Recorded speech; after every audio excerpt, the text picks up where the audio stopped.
بسم اللہ الرحمن الرحیم۔ نحمد صلی اللہ رسول الکریم، اما بعد۔ انسان کی طبیعت میں دو چیزیں ہیں، ایک حرارت، ایک برودت۔ جب طیش آتا ہے، غصہ ہوتا ہے، حرارت مشتعل ہوگی، اس کی غصہ آ گیا۔ جب کوئی اچھی بات ہو گئی، طبیعت میں بشاشت ہو گئی، برودت آ گئی۔ اب یہ بسالی کی ضرورت پیش آتی ہے کہ حرارت کے وقت کوئی کام ایسا نہ ہو جس میں طیش آ جائے۔ یہ ہے سر میں حرارت کو قابو میں رکھنا، یہ سالی کا کام، یہ خانقاہی نظام۔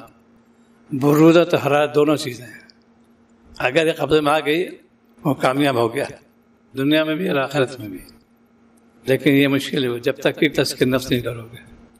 حرارت اور برودت دونوں چیزیں ہیں۔ برودت کی خاصیت یہ ہے کہ حرارت کو مٹا دے، اور حرارت کی خاصیت یہ ہے کہ برودت کو مٹا تو نہیں سکتی، کم کر دے گی۔ ایک کھولتا ہوا پانی ہو، ایک برف کا پانی ہو، تینوں کو امتزاج ہو کے ملا دیا، ایک کی برودت کم ہو گئی، ایک کی حرارت کم ہو گئی۔ اس کا اثر اس پہ پڑا، اس کا اثر اس کے پڑا، لیکن غالب برودت رہے گی۔ برودت جو ہے یہ فطرت ہے انسان کی۔ آج ہم لوگ ایک میں تو بہت کمی ہے اس وقت برودت، ایک میں بہت زیادتی ہے حرارت۔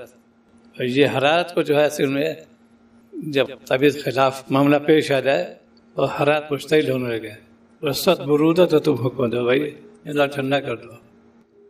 ٹھنڈا ہونے کے بعد پھر دیکھو، تبھی تو ایک صحابی کو آپ صلی اللہ علیہ وسلم نے ارشاد فرمایا کہ لا تغضب، غصہ مت کرو۔ یہ تزکیہ نفس، غصہ فی نفس بڑی بات بالکل نہیں ہے، رضائل میں سے بالکل نہیں شمار ہوتا ہے، لیکن اس کے استعمال میں رضائل شمار ہو جائے گا۔ ایسے موقع پر کڑوے گھوٹ پہ آپ صلی اللہ علیہ وسلم کے مزاج میں یہ تھا کہ فوراً قابو میں لیتے تھے، اور یہ بس میرے شیخ اندر تھا، ایک دم مشتعل ہے تعالیٰ، خود جلال میں ہے، اور ویسے ہی کوئی بات پیش آئی ایک دم غصہ ختم، صحیح نہیں۔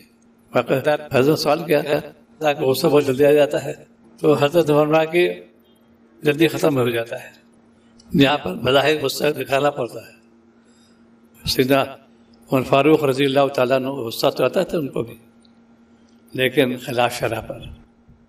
نبی صلی اللہ علیہ وسلم نے کہا خلاف شرع پر غصہ خوب کرو۔ برودت اور حرارت دونوں ضروری ہیں، لیکن اعتدال ہونا چاہیے، اعتدال ہونا چاہیے، اعتدال ہونا چاہیے۔ اللہم اغفر لی وارحمنی۔